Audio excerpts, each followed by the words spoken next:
Alors, petite explication tout de même. Ici est la deuxième lecture de l'hypothèse Macmillan qui fait partie donc de la deuxième partie, et c'est le 15e chapitre des particules élémentaires de Michel Houellebecq. En tout, il y aura 7 lectures sur ce roman, donc c'est toujours chiffré à partir d'un roman. 11.1 première lecture, 11.2 deuxième lecture, 11.3 etc. Sauf que les 3 premières lectures étaient non contiguës. Et cette fois, elles le sont. Donc les 4 dernières lectures pour arriver à 7 seront cette fois contiguës. Donc elles se lisent les unes à la suite des autres et n'ont pas été ponctionnées à différents endroits du roman. Voilà pour l'explication. Donc je poursuis ici donc lecture 11.5, mais deuxième lecture de l'hypothèse Macmillan. Il y en aura 4 en tout. Il est mort à la tombée de la nuit. Il avait demandé qu'un bûcher funéraire soit dressé au sommet de la colline. On a tous ramassé des branchages, puis la cérémonie a commencé. C'est David qui a allumé le bûcher funéraire de son père. Il avait une lueur plutôt bizarre dans les yeux. Je ne savais rien de lui, sinon qu'il faisait du rock. Il était avec des types plutôt inquiétants, des motards américains tatoués, habillés de cuir. J'étais venu avec une copine, et la nuit tombée, on n'était pas tellement rassurés. Plusieurs joueurs de tam-tam se sont installés devant le feu et ont commencé, lentement, sur un rythme grave. Les participants se sont mis à danser, le feu chauffait fort, comme d'habitude ils ont commencé à se déshabiller. Pour réaliser une crémation, en principe, il faut de l'encens et du santal. Là, on avait juste ramassé des branches tombées, probablement mélangées avec des herbes locales, du thym, du romarin, de la sarriette. Si bien qu'au bout d'une demi-heure, l'odeur s'est mise à évoquer exactement celle d'un barbecue. C'est un copain de David qui a fait la remarque, un gros type en gilet de cuir, aux cheveux longs et gras, avec des dents manquantes sur le devant. Un autre, un vague hippie, a expliqué que chez beaucoup de tribus primitives, la mendication du chef disparu était un rite d'union extrêmement fort. L'édenté a hoché la tête et s'est mis à ricaner. David s'est approché des 2 autres et a commencé à discuter avec eux. Il s'était mis complètement à poil, dans la lueur des flammes son corps était vraiment superbe, je crois qu'il faisait de la musculation. J'ai senti que les choses risquaient de dégénérer gravement, je suis parti me coucher en vitesse.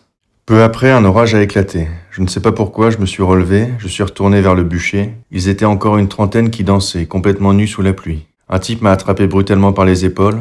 Il m'a traîné jusqu'au bûcher pour me forcer à regarder ce qui restait du corps. On voyait le crâne avec ses orbites. Les chairs étaient imparfaitement consumées, à moitié mêlées au sol. Cela formait comme un petit tas de boue. Je me suis mis à crier, le type m'a lâché. J'ai réussi à m'enfuir. Avec ma copine, on est reparti le lendemain. Je n'ai plus jamais entendu parler de ces gens. Tu n'as pas lu l'article dans Paris Match ? Dit Bruno. Non. Christiane eut un mouvement de surprise. Bruno s'interrompit, commanda 2 cafés avant de continuer. Au fil des années, il avait développé une conception de la vie cynique et violente, typiquement masculine. L'univers était un champ clos, un grouillement bestial. Tout cela était enclos, dans un horizon fermé et dur, nettement perceptible mais inaccessible. Celui de la loi morale. Il est cependant écrit que l'amour contient la loi et la réalise. Christiane fixait sur lui un regard attentif et tendre. Ses yeux étaient un peu fatigués. C'est une histoire tellement dégueulasse, reprit Bruno avec lassitude, que j'ai été surpris que les journaux n'en parlent pas davantage. Enfin, ça se passait il y a 5 ans, le procès avait lieu à Los Angeles, les sectes satanistes étaient encore un sujet nouveau en Europe. David Di Meola était un des 12 inculpés, j'ai tout de suite reconnu le nom.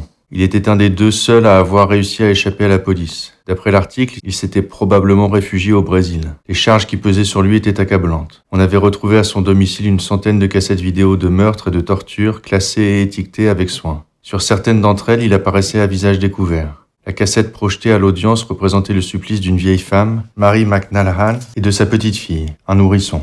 Di Meola démembrait le bébé devant sa grand-mère à l'aide de pinces coupantes, puis il arrachait un œil à la vieille femme avec ses doigts avant de se masturber dans son orbite saignante. En même temps, il actionnait la télécommande, déclenchait un zoom avant sur son visage. Elle était accroupie, étroitement fixée au mur par des colliers de métal dans un local qui ressemblait à un garage. À la fin du film, elle était allongée dans ses excréments. La cassette durait plus de 3/4 d'heure, mais seule la police l'avait vue en entier. Les jurés avaient demandé l'arrêt de la projection au bout de 10 minutes.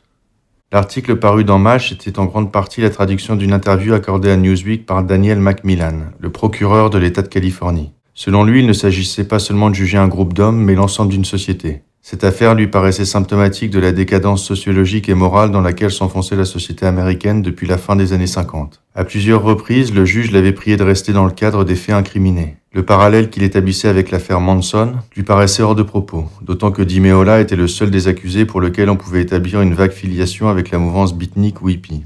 L'année suivante, Macmillan publia un livre intitulé « From Lust to Murder, A Generation », assez bêtement traduit en français sous le titre « Génération meurtre ». Ce livre m'a surpris. Je m'attendais aux divagations habituelles des fondamentalistes religieux sur le retour de l'Antéchrist et le rétablissement de la prière à l'école. En fait, c'était un livre précis, bien documenté, qui analysait en détail de nombreuses affaires. Macmillan s'était spécialement intéressé au cas de David. Il retraçait toute sa biographie, il y avait un gros travail d'enquête.